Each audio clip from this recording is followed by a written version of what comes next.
দায়িত্ব পালনের চেষ্টা করছেন। হাসিনার পালনের পরে বর্তমানে সুকৌশলে একটি চক্র পুলিশের মনোবল ভেঙে দেওয়ার ষড়যন্ত্রে লিপ্ত হয়েছে। পুলিশকে অকার্যকর করে দেওয়া গেলে দেশকে অস্থিতিশীল করা সহজ। ধর্মীয় সংখ্যালঘু জনগোষ্ঠীর মনে নিরাপত্তাহীনতা সৃষ্টি করা সহজ। অস্থিতিশীলকারীদের আমি হুঁশিয়ার করে দিয়ে বলতে চাই, পুলিশ কিংবা ধর্মীয় সংখ্যালঘু জনগোষ্ঠী আজ থেকে, এই মুহূর্ত থেকে হামলা কিংবা নৈরাজ্য বন্ধ করুন।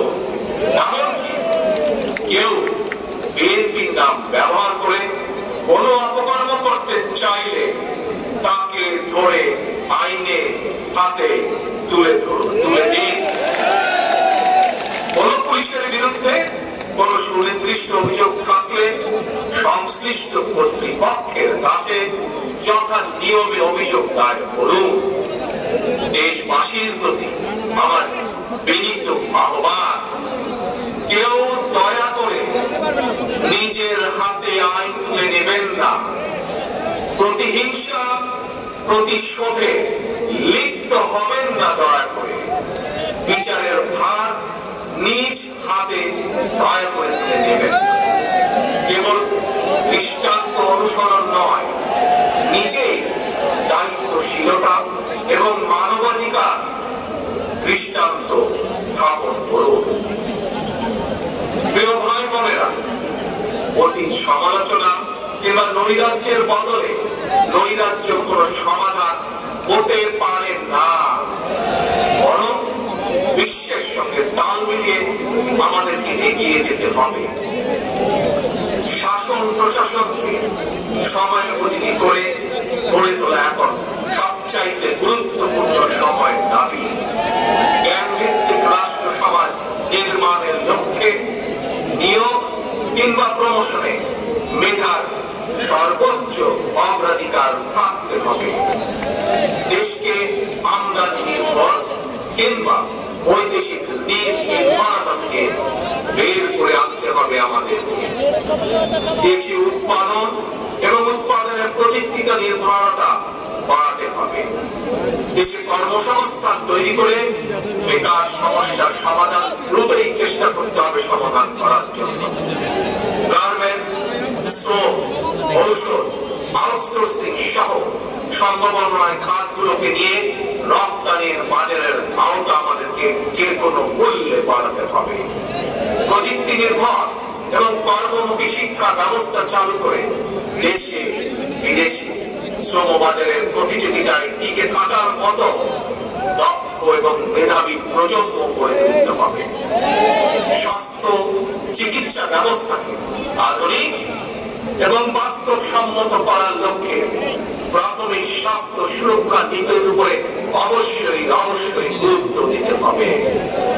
সবার জন্য সুবিচার নিশ্চিত করতে আইনের শাসন নিশ্চিত করা অবশ্যই প্রয়োজন এবং নিশ্চিত করা হবে।